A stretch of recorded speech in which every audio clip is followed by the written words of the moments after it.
Rain was coming down hard that Tuesday evening in November. Daniel pulled his jacket tighter as he walked beside his wife, Lisa, both of them hurrying home after another long day at work. Their shoes were soaked through, and all they wanted was to get back to their small apartment, maybe heat up some leftovers, and collapse on the couch. Daniel had just finished an 11-hour shift at the distribution center across town. His back ached from lifting boxes all day and his feet felt like they were on fire. Lisa wasn't doing much better. She'd been on her feet since 6 that morning, serving tables at the diner downtown. The tips had been decent, but not great. Never great enough, really. They were walking through the older part of town where small shops lined the narrow streets. Most of them were already closed for the night, their windows dark and shutters pulled down. The neighborhood had seen better days. Paint was peeling off most of the buildings, and several storefronts stood empty with for lease signs gathering dust in the windows. That's when they saw him. An old man was standing outside one of the shops, struggling with a heavy metal shutter. He was trying to pull it down to close up for the night, but his arms were shaking, and he kept having to stop and rest. The shutter would slide down a few inches, then stop. He'd try again, grunting with effort, but it barely moved. "Hold on," Daniel said to Lisa, stopping in his tracks. "That guy needs help." Lisa was already thinking the same thing. They both changed direction and jogged over to where the old man stood, still wrestling with the stubborn shutter. "Excuse me, sir," Daniel called out. "Need a hand with that?" The old man turned around, startled. He was probably in his late 70s, maybe early 80s. His face was weathered and kind, with deep wrinkles around his eyes. He wore an old cardigan that had seen better days and glasses that sat crooked on his nose. "Oh, you don't have to trouble yourselves," he said, but there was obvious relief in his voice. "This darn thing just gets stuck sometimes. My helper usually does this for me, but he quit last week. Haven't found anyone else yet." "It's no trouble at all," Lisa said warmly. "We're happy to help." Daniel grabbed one side of the shutter while the old man took the other. With their combined effort, the metal barrier came down smoothly and locked into place. The old man let out a long breath, flexing his fingers. "Thank you so much," he said, genuine gratitude in his voice. "I'm Theodore Walsh. Everyone calls me Teddy. This is my shop." He gestured to the window behind him, which displayed various antiques and curiosities. The gold lettering on the glass read, "Walsh's Antiques, Eastern 1983. "I'm Daniel, and this is my wife Lisa," Daniel said, shaking the old man's hand gently. His grip was weak and his hands felt cold despite the gloves he was wearing. "You folks live around here?" Teddy asked, pulling out a set of keys to lock the shutter in place. "About 6 blocks that way," Lisa pointed down the street. "We walk past here most evenings on our way home from work." Teddy nodded, fumbling with the locks. His hands were shaking badly now, and it took him 3 tries to get the key in the lock. Daniel and Lisa exchanged a concerned glance. "The old man's arthritis must be pretty bad." "All set," Teddy finally said, pocketing his keys. "I really appreciate your help. Most people just walk on by these days. Nobody has time for an old shopkeeper anymore." There was loneliness in his voice that made Lisa's heart ache a little. She knew that feeling. Since moving to Portland 2 years ago, she and Daniel hadn't made many friends. Everyone was always too busy, too stressed, too caught up in their own struggles. "It was really no problem," Daniel assured him. "You take care of yourself, okay?" They started to walk away, but Teddy called after them. "Wait, I don't suppose. Well, I hate to ask, but would either of you be available tomorrow? Maybe around 6 in the evening? I've got some heavy boxes in the back that need to be moved, and I just can't manage them anymore." "I'd pay you, of course." Daniel and Lisa looked at each other. They were both exhausted. Tomorrow would be another long day for both of them. Lisa had the morning shift at the diner, and Daniel was scheduled for another warehouse run. But something about the hopeful look in Teddy's eyes made it impossible to say no. "We can stop by," Lisa said, "but you don't need to pay us." "We're happy to help." Teddy's face lit up. "Are you sure? That's very kind of you. Very kind indeed." They agreed to come by the next evening around 6, then continued their walk home. The rain had lightened to a drizzle, and despite their tiredness, both of them felt a little lighter somehow. "That was nice of you," Daniel said, squeezing Lisa's hand. "You're the one who stopped to help," she pointed out. "We both did." He smiled. The next evening, they showed up at Walsh's Antiques right at 6. Teddy was waiting for them by the front door, his face breaking into a wide smile when he saw them approaching. "I wasn't sure you'd actually come," he admitted, unlocking the door and ushering them inside. People make promises all the time but rarely follow through. We said we'd be here, Daniel said simply. The inside of the shop was like stepping back in time. Everywhere they looked, there were treasures from different eras. Old furniture, vintage lamps, stacks of records, antique jewelry in glass cases, paintings in ornate frames, and countless other items that each seemed to have a story. "This place is amazing," Lisa said, her eyes wide as she took it all in. "Been collecting for over 40 years, Teddy said with obvious pride. "My wife and I opened this shop when we were young. She had a real eye for quality pieces. I just learned from her." His voice softened when he mentioned his wife, and neither Daniel nor Lisa asked any follow-up questions. They could sense the loss there. Teddy led them to the back room, which was cramped and cluttered with boxes stacked haphazardly. "These all need to go up on those shelves," he explained, pointing to the high shelves along the wall. "Estate sale purchases from last month. I keep meaning to sort through them, but I can't lift them anymore." Daniel got to work immediately, and Lisa helped organize as they went. What they thought would take maybe 30 minutes ended up taking nearly 2 hours. But it didn't feel like work. Teddy kept them entertained with stories about different items in his shop.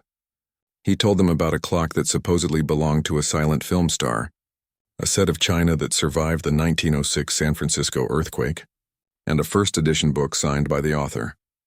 As they worked, Teddy also asked about them. Where they were from, how long they'd been married, what they did for work. He listened with genuine interest, something neither of them was used to. Most people asked questions out of politeness but didn't really care about the answers. 5 years married, Lisa told him.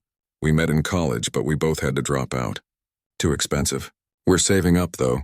Someday we'll go back and finish our degrees." "You seem like hard workers," Teddy observed. "That counts for more than degrees sometimes." By the time they finished, it was nearly 8:30. Teddy tried to give them $40, but they refused. "We're not taking your money," Daniel said firmly but kindly. "We were happy to help." "At least let me make you some tea," Teddy insisted. "I've got a kettle in the back." They ended up staying another hour, sipping tea and talking. Teddy showed them some of his favorite pieces in the collection and taught them how to spot real silver versus silver-plated items. It was the most relaxed either of them had felt in months. When they finally left that night, Teddy stood at the door and waved goodbye until they turned the corner. "He's lonely," Lisa said quietly as they walked home. "Yeah," Daniel agreed. "I think he is." Neither of them said it out loud, but both of them were thinking the same thing. Maybe they'd stop by again soon. Maybe they could help out around the shop from time to time. After all, what were a few hours here and there? They had no idea that this simple decision to help an old man with a stuck shutter would change everything. What started as a one-time favor turned into something neither Daniel nor Lisa had expected. The following week, they found themselves walking past Walsh's Antiques again. It was a Wednesday evening, and through the window they could see Teddy inside slowly dusting some shelves. He was moving carefully, almost painfully, and it reminded them of how much he'd struggled with the shutter that first night. Without really discussing it, they both stopped at the door. Daniel knocked on the glass. Teddy looked up and his face transformed. The tired, lonely expression he'd been wearing vanished, replaced by pure joy. He practically shuffled over to unlock the door. "Daniel, Lisa, what a wonderful surprise," he said, ushering them in. "I was just thinking about you two. How have you been?" "We're good," Lisa said. "We were passing by and thought we'd check in, see how you're doing." "That's very thoughtful," Teddy said, his voice thick with emotion. "Very thoughtful indeed. Actually, if you have a few minutes, I could use some help with something." Those few minutes turned into 3 hours. Teddy needed help rearranging a display case, and while they were at it, Daniel noticed that one of the shelving units was wobbly. He spent 40 minutes tightening screws and reinforcing the brackets. Lisa, meanwhile, helped Teddy sort through a collection of vintage postcards that had gotten mixed up. As they worked, Teddy told them more stories. He talked about his late wife, Margaret, who had passed away 8 years earlier. They'd been married for 46 years. She was the love of his life, the person who made everything make sense. When she died, a big part of him died too. "We never had children," Teddy said quietly, carefully sorting postcards into neat piles. "We tried for years, but it just wasn't meant to be. We made peace with it eventually. We had each other, and we had this shop. That was enough. Lisa reached over and squeezed his hand. She sounds like she was a wonderful person. She was. Teddy smiled, though his eyes were wet. She really was. From that night on, Daniel and Lisa started stopping by regularly. Sometimes it was twice a week, sometimes more. They never planned it exactly. They just find themselves drawn to the shop, knowing that Teddy would be there, probably needing help with something, definitely needing the company. Daniel discovered he had a knack for fixing things. The shop was old and things were always breaking down. He repaired a stuck door, fixed a leaky faucet in the back bathroom, and even got the ancient cash register working properly again. Teddy tried to pay him each time, but Daniel always refused. Friends don't charge friends, he'd say, and that's what they were becoming. Friends. Lisa, for her part, started bringing food. She'd noticed that Teddy's lunches usually consisted of vending machine snacks or nothing at all, so she began packing extra portions when she cooked dinner.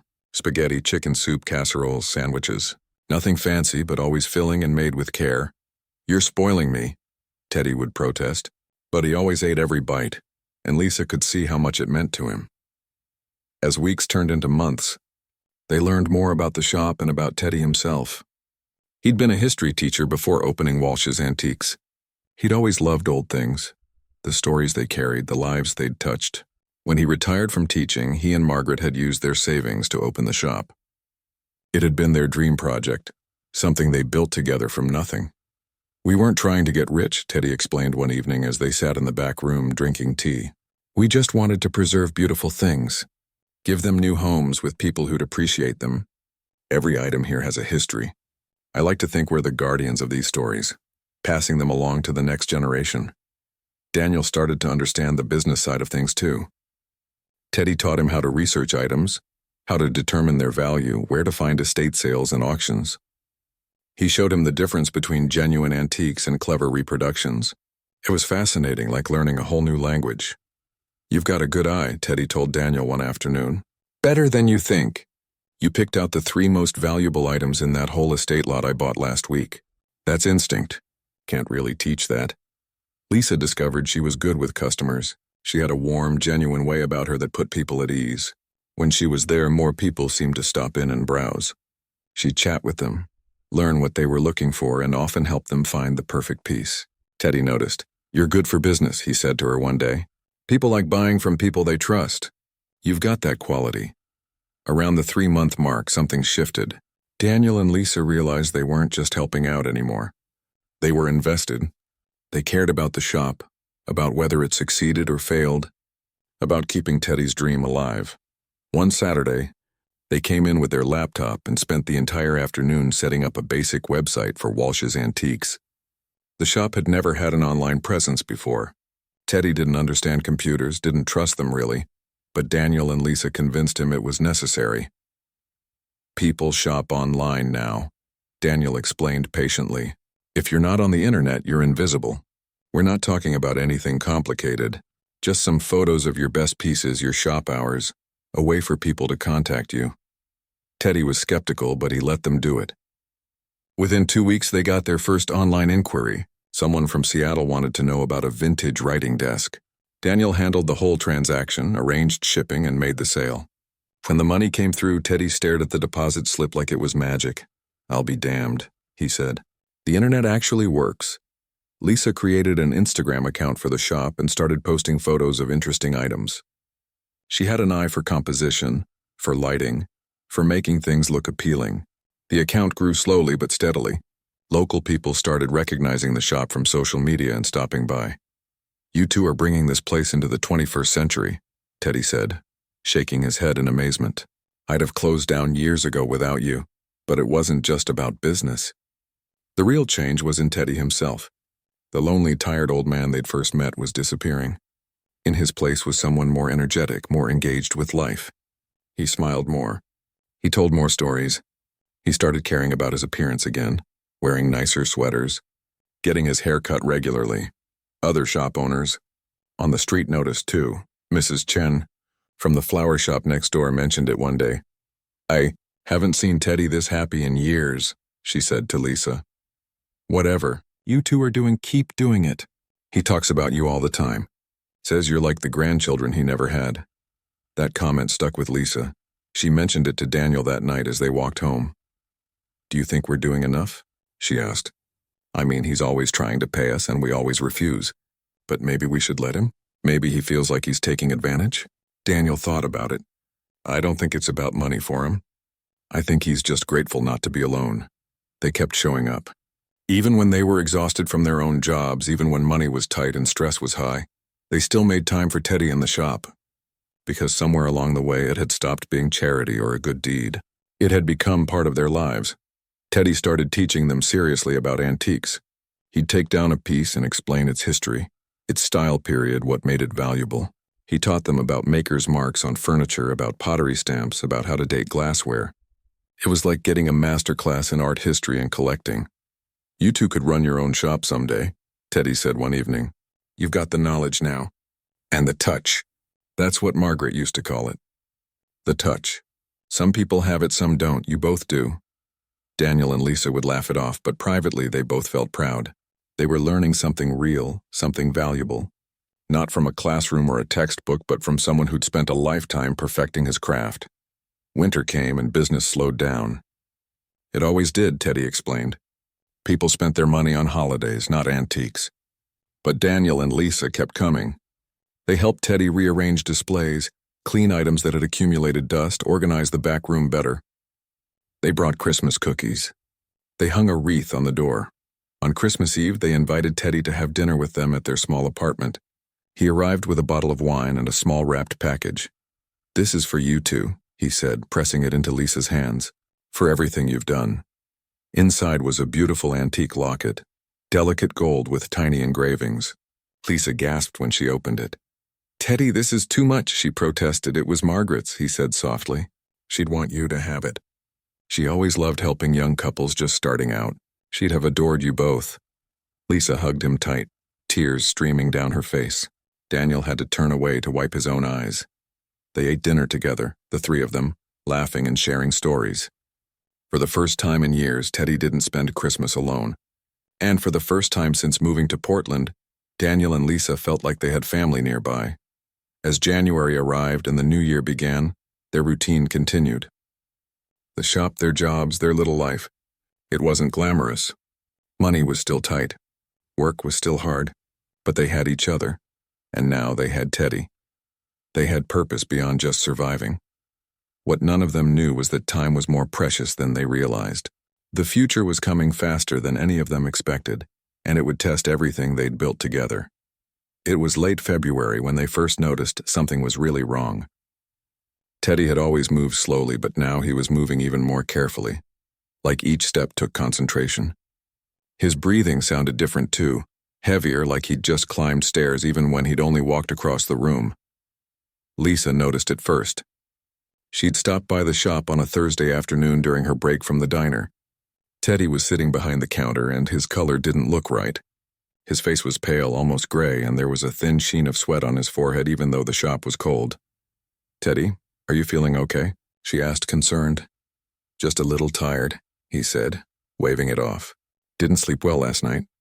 Getting old isn't for the faint of heart, you know." But Lisa wasn't convinced. She texted Daniel, who promised to come by after his shift. When he arrived that evening, he saw what Lisa meant. Teddy looked worse than he had in weeks, and his ankles were swollen, pushing against the tops of his shoes. "Teddy, when's the last time you saw a doctor?" Daniel asked. "Oh, I don't know. Maybe a year ago. Those doctors just want to run tests and charge you money. I feel fine, really." "You don't look fine," Lisa said gently. "Those swollen ankles, the way you're breathing, that's not normal. Will you please let us take you to see someone?" Teddy resisted at first, but they kept pushing. Finally, he agreed to make an appointment. The earliest his doctor could see him was the following week. Daniel and Lisa made him promise he'd go. "We'll take you," Daniel said. "What day is it?" "Tuesday at 10 in the morning, Teddy said. "But I can get there myself." "You both have work." "We'll figure it out," Lisa insisted. "You're not going alone." That Tuesday, Daniel called in sick to work. He couldn't afford to miss a shift, but he couldn't let Teddy go to the doctor alone either. They picked him up at 9:30, and Teddy was moving even slower than before. Getting him into the car took several minutes. The doctor's appointment lasted almost 2 hours. They ran tests, asked questions, listened to his heart and lungs. Daniel and Lisa sat in the waiting room, both of them anxious. When Teddy finally emerged with the doctor, his face was serious. The doctor spoke to them in the hallway. "Mr. Walsh has given me permission to discuss his condition with you. He has congestive heart failure. His heart isn't pumping blood effectively, which is causing fluid to build up in his body. That's why his ankles are swollen and why he's having trouble breathing." Lisa felt her stomach drop. "Is it serious?" "At his age, yes, it's serious. We're going to start him on medications to help manage the symptoms. He'll need to monitor his fluid intake, reduce salt, and most importantly, avoid physical strain. No lifting, no prolonged standing. He needs rest." Daniel and Lisa exchanged glances. Teddy lived alone and ran a shop by himself. Rest wasn't really an option. "What happens if he doesn't follow these instructions?" Daniel asked. The doctor's expression was grave. "His condition will worsen. He could experience heart attacks, kidney failure, or other complications. In the worst case, it could be fatal." They drove Teddy home in silence. When they got to his small house, a few blocks from the shop, they helped him inside. The place was neat but sparse. It was clear that Teddy spent most of his time at the shop, not here. This was just a place to sleep. "I'm going to be fine," Teddy said, easing himself into his recliner. "Don't you two worry about me. The doctor gave me some pills. I'll take them. I'll feel better and everything will go back to normal." But Lisa shook her head. "Teddy, you heard what he said.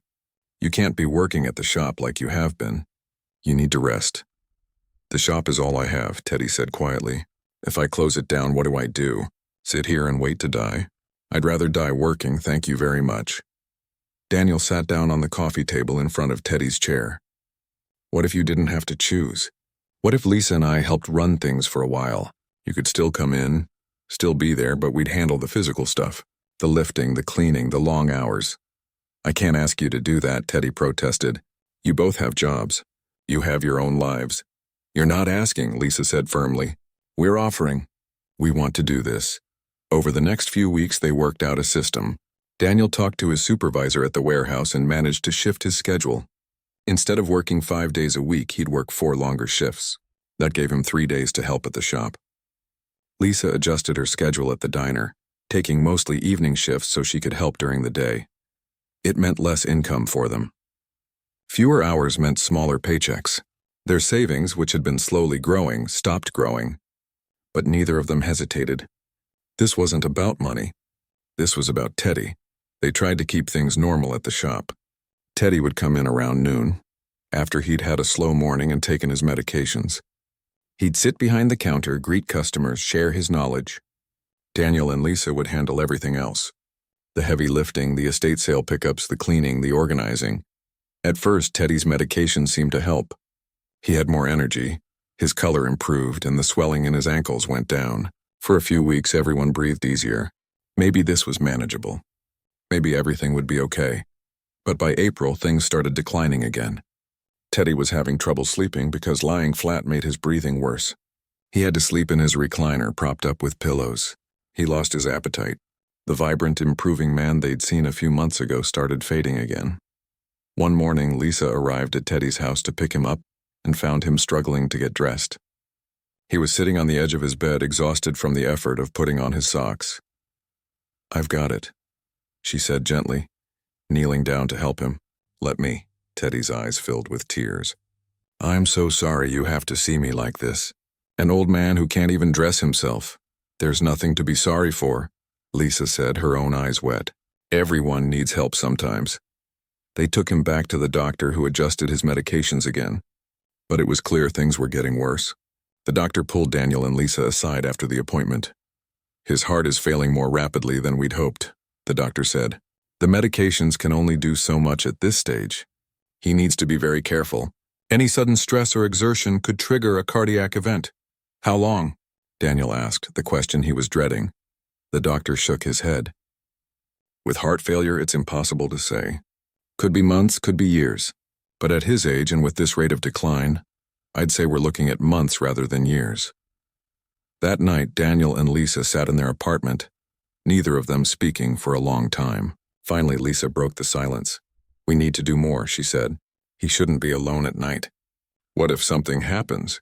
What are you suggesting?" Daniel asked, though he already knew. One of us should stay with him, at night, just to make sure he's okay. So they started alternating. 3 nights a week, one of them would sleep on Teddy's couch. They'd help him with his evening medications, make sure he was comfortable in his recliner, and be there if he needed anything during the night. It was exhausting. Between their jobs, managing the shop and taking care of Teddy, they were running on empty. Money became tighter than ever. Lisa had to cut back her hours even more to manage everything. Daniel was working himself to exhaustion, pulling long shifts at the warehouse and then spending hours at the shop. They started falling behind on bills. Their car needed repairs they couldn't afford. Their apartment rent was due and they had to dip into their credit cards to cover it. One night, Teddy overheard them talking quietly in his kitchen. They thought he was asleep, but he'd woken up and heard Lisa crying about their financial situation. The next morning, he brought it up. "I know you two are struggling," he said. "I can see it. You're sacrificing everything for me, and I can't let you do this anymore." "Teddy, no," Daniel started, but Teddy held up his hand. "I want to pay you," he said firmly. "Both of you. A proper salary for working at the shop. This isn't charity anymore. You're running my business. You deserve to be paid." They tried to refuse, but Teddy was insistent. Finally, they agreed to accept a modest wage. It wasn't much, but it helped. It meant they could pay their bills without going deeper into debt. Through May and into June, they continued their routine. The shop, their jobs, taking care of Teddy. His health continued to slowly decline. Some days were better than others. On good days, he was almost his old self, telling stories and laughing. On bad days, he could barely get out of his chair. They took him to every doctor's appointment, picked up every prescription, made sure he took his medications on time.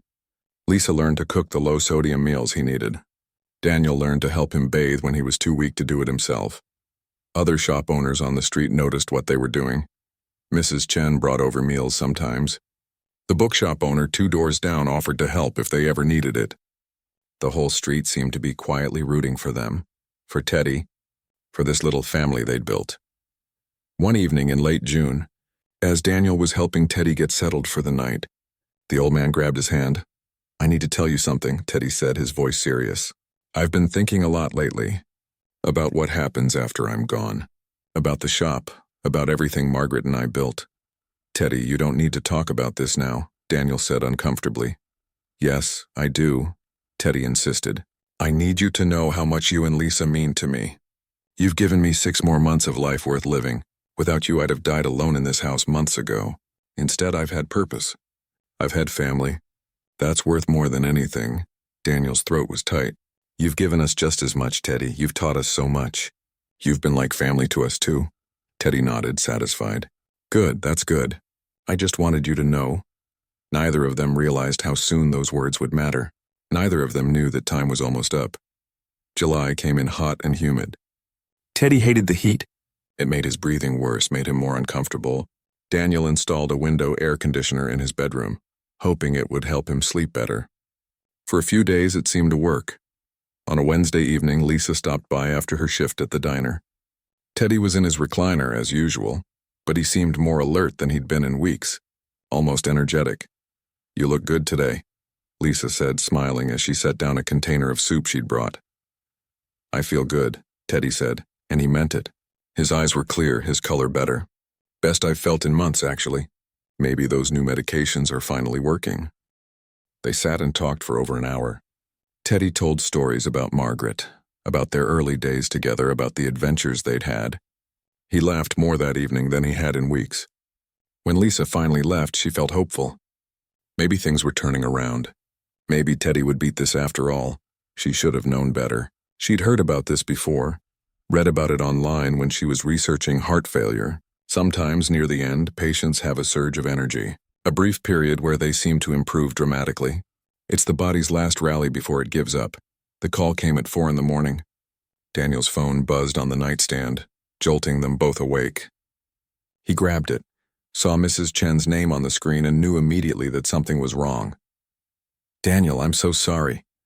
Mrs. Chen's voice was shaking. "It's Teddy. The ambulance is here. I saw the lights from my window. They're bringing him out now." They threw on clothes and drove to the hospital, their hearts pounding. The emergency room was bright and cold and smelled like disinfectant. A nurse directed them to a private waiting room. which was never a good sign. Private waiting rooms meant bad news was coming. A doctor came in after what felt like hours but was probably only 20 minutes. She was young, looked tired, and had kind eyes. "Are you family?" she asked. "We're the closest thing he has," Lisa said, her voice barely above a whisper. The doctor nodded.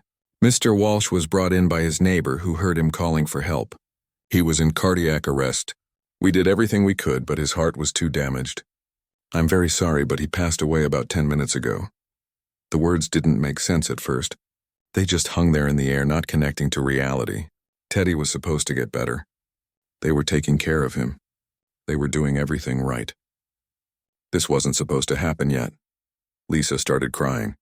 Daniel just stared at the wall, unable to process it. The doctor gave them some time, told them they could see him if they wanted to say goodbye. They walked into the room together. Teddy looked peaceful, lying on the hospital bed. All the tubes and wires had been removed. He just looked like he was sleeping. Lisa took his hand, which was already growing cold. "I'm so sorry we weren't there," she whispered. "You shouldn't have been alone." Daniel couldn't speak.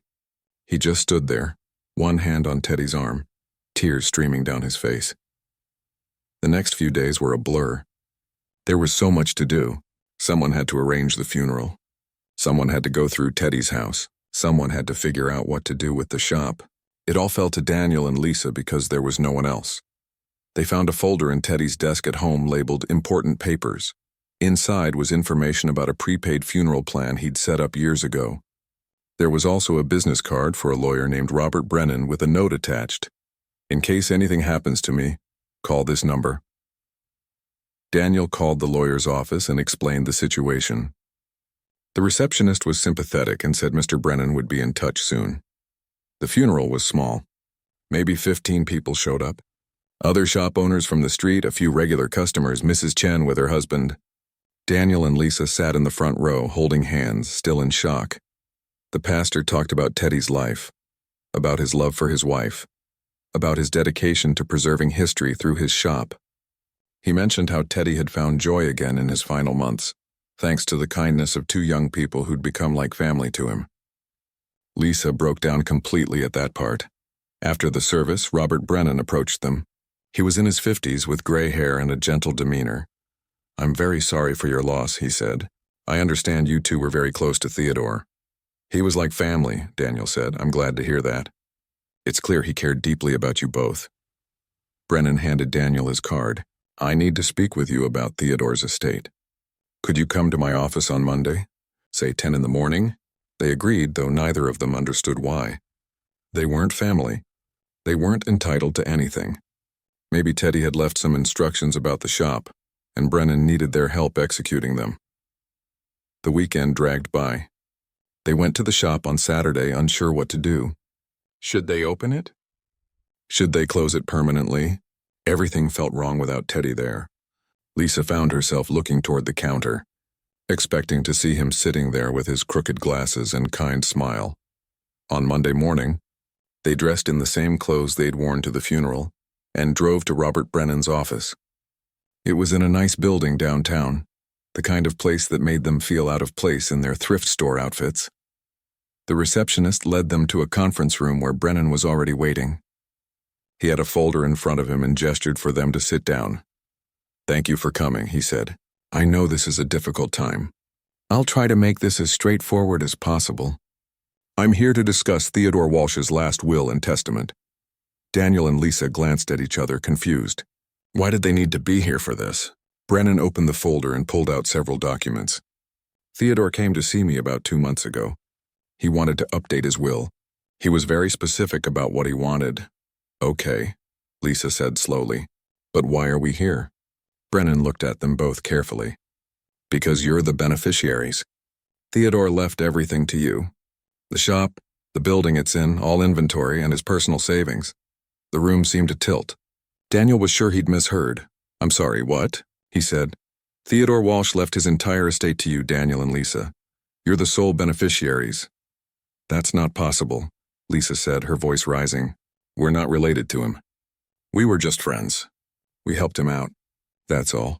Brennan pulled out another document. "Theodore anticipated you might react this way. He left you a letter. Would you like to read it? He handed them a sealed envelope. Daniel's hands shook as he opened it. The handwriting was Teddy's, shaky but readable. Lisa leaned in close so they could read it together. Dear Daniel and Lisa, if you're reading this, I'm gone. I hope I got to say goodbye properly, but if I didn't, please know that every day I spent with you was a gift. By now, Robert has told you that I've left you everything. I imagine you're shocked, maybe even upset. You're probably thinking I've made a mistake, that you don't deserve this. Let me tell you why you're wrong. For 8 years after Margaret died, I was just existing.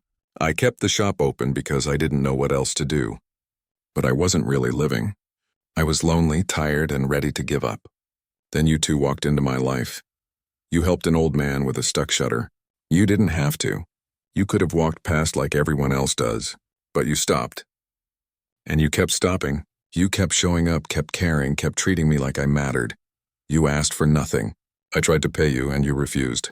I tried to give you gifts and you were uncomfortable accepting them. You didn't help me because you wanted something. You helped me because you're good people. In those months we spent together, you gave me more than you'll ever know. You gave me purpose. You gave me family. You made me laugh again. You taught me about the internet and helped my business thrive. You took care of me when I got sick, even though it cost you financially and personally. You sacrificed your own well-being for mine. But more than all of that, you reminded me of Margaret and me when we were young. The way you care for each other, the way you work together, your kindness and integrity, you have what it takes to honor the legacy Margaret and I built. I have no children. I have no family. The shop would die with me if not for you. But I know it won't die. I know you'll take care of it, grow it, and keep it alive. You already have been. This isn't charity. This isn't a gift you don't deserve. This is me entrusting my life's work to the only people I know who will honor it properly. You earned this through your character, your dedication, and your hearts. Please don't feel guilty. Feel proud. You made an old man's last month's worth living. That's worth more than any amount of money. Take care of each other. Take care of the shop. And know that Margaret and I are both grateful for you. With all my love, Teddy. By the time they finished reading, both of them were sobbing. Lisa's hands covered her face and Daniel's shoulders shook. Brennan quietly pushed a box of tissues across the table and waited. I don't understand, Daniel finally said. The shop, the building, his savings. That's got to be worth. The building is valued at approximately $350,000, Brennan said. The inventory is estimated between $70,000 and $90,000, depending on market conditions. And his savings account has $47,000. There are also some stocks and bonds worth approximately $30,000. Lisa's head was spinning. They'd been living paycheck to paycheck for years. They had debt. They had nothing. And now suddenly they had $500,000 in assets? This can't be real, she whispered. I assure you it's very real, Brennan said gently. Theodore was very clear about his wishes. He knew exactly what he was doing. He wanted you to have this. They sat in stunned silence. Outside the window, the city moved on like normal. People walked by, cars drove past, the world kept turning. But inside that conference room, everything had changed. The paperwork took weeks to sort through. There were property deeds to transfer, business licenses to update, bank accounts to close and reopen. Robert Brennan walked them through every step, but it all felt surreal. Daniel would catch himself reaching for his phone to call Teddy and ask him a question about the shop. Then remember that Teddy was gone. They didn't tell anyone at first. Not their friends, not their coworkers, not even their families. It felt too big, too impossible. How do you explain that an old man you'd befriended left you everything he owned? Eventually, they had to tell their employers. Daniel gave notice at the warehouse. His supervisor was sorry to see him go, but understood. Lisa quit the diner, thanking the owner for years of work but explaining she had a new opportunity. Neither of them mentioned the inheritance. They just said they were taking over the shop from a friend. Their families had more questions. Lisa's mother called, concerned that they were making a mistake leaving steady jobs for a small antique shop. Daniel's father was skeptical, asking if they really knew what they were getting into.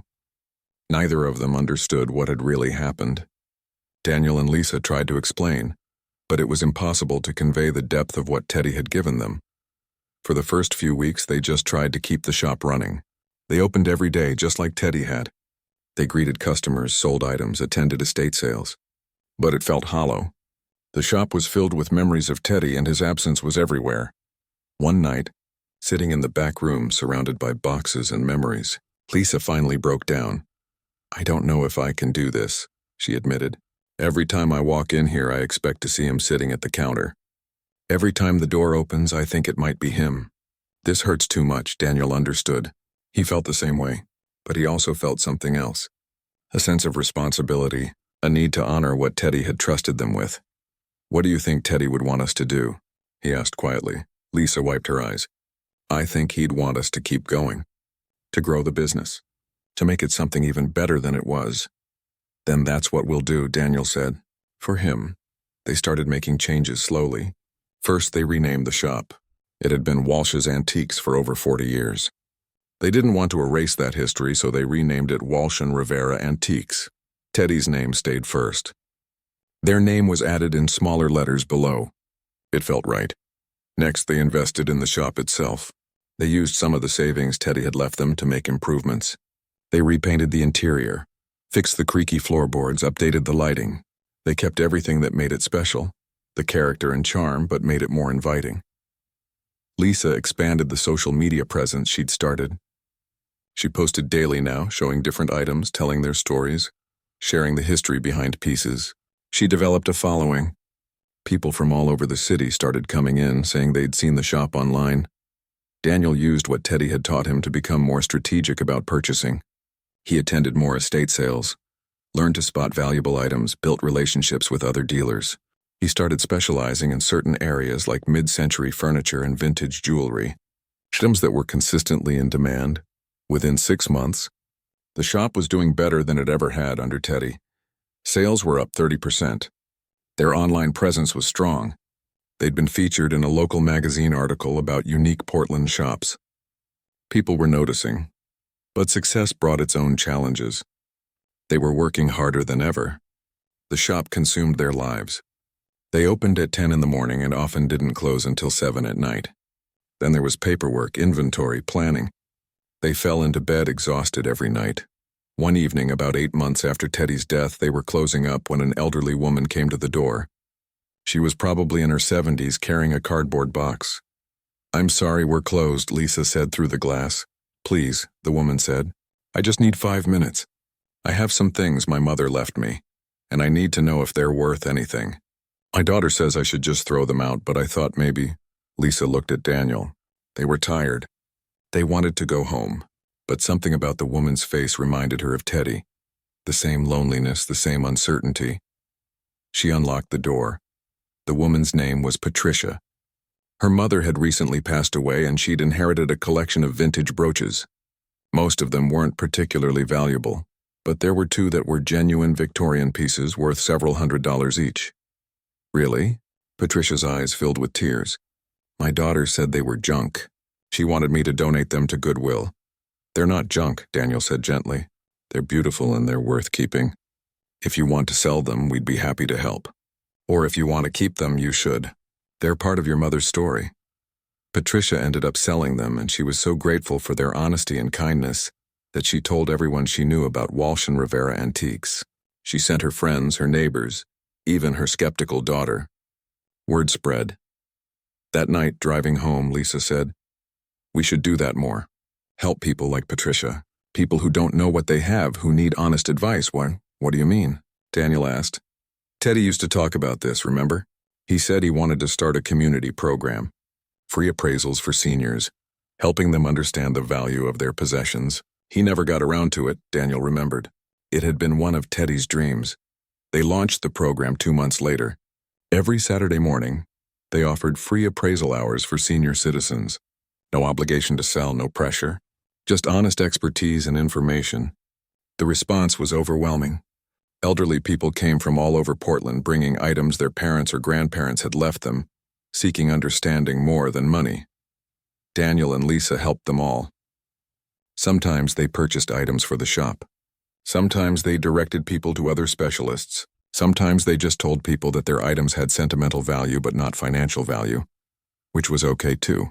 What mattered was helping people honor their family histories.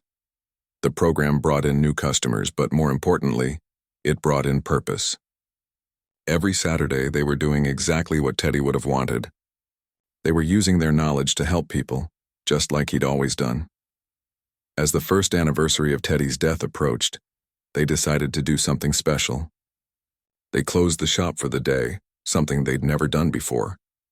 Instead, they volunteered at a senior center, teaching a workshop on identifying valuable antiques and avoiding scams. Afterward, they visited Teddy's grave. They'd been there a few times since the funeral, but not recently. Too busy, too caught up in running the business. They stood there together looking at the simple headstone they'd chosen with his name and Margaret's name beside it. "We did it, Teddy," Lisa said quietly. "The shop is thriving. We're helping people, just like you did, just like you taught us." Daniel placed a hand on the cool marble. "Thank you. For everything. For believing in us. For trusting us with your dream. We won't let you down." They went home that night and looked at their bank statements. The shop was profitable. They were actually saving money for the first time in their lives. They'd paid off all their debt. They were building something real, something lasting, but the numbers weren't what mattered most. What mattered was that they'd found their purpose. They'd discovered that helping others, preserving history, connecting people with their past, that's what made them happy. Teddy had given them more than a business. He'd given them a calling. 2 years after Teddy's passing, they opened a second location on the other side of town. It was smaller, more focused on mid-century modern pieces, but it used the same principles: fair pricing, honest dealings, community focus. They hired employees, people who shared their values. They trained them the way Teddy had trained Daniel and Lisa. They taught them that every item has a story. Every customer deserves respect, and profit shouldn't come at the expense of integrity. 5 years after the inheritance, Walsh and Rivera Antiques had become one of the most respected antique dealers in Portland. They'd been written up in national magazines. They'd appeared on local television. They'd helped hundreds of families understand and appreciate their heirlooms, but they never forgot where they started. In the original shop, they kept a small photo of Teddy behind the counter. It was a picture from the Christmas they'd spent together, all three of them smiling at the camera. Below it was a small plaque: "In memory of Theodore Walsh, who taught us that kindness is the greatest inheritance." They continued the Saturday senior program. They continued helping people for free. They continued operating with the integrity Teddy had modeled. Because that was the real inheritance. Not the money, not the building, not even the business. The real inheritance was the lesson that how you treat people matters more than what you own. Daniel and Lisa would often talk about that first night, when they'd stopped to help an old man with a stuck shutter. Such a small moment. Such a simple choice. They could have walked past. Most people would have. But they stopped. And that one decision changed everything.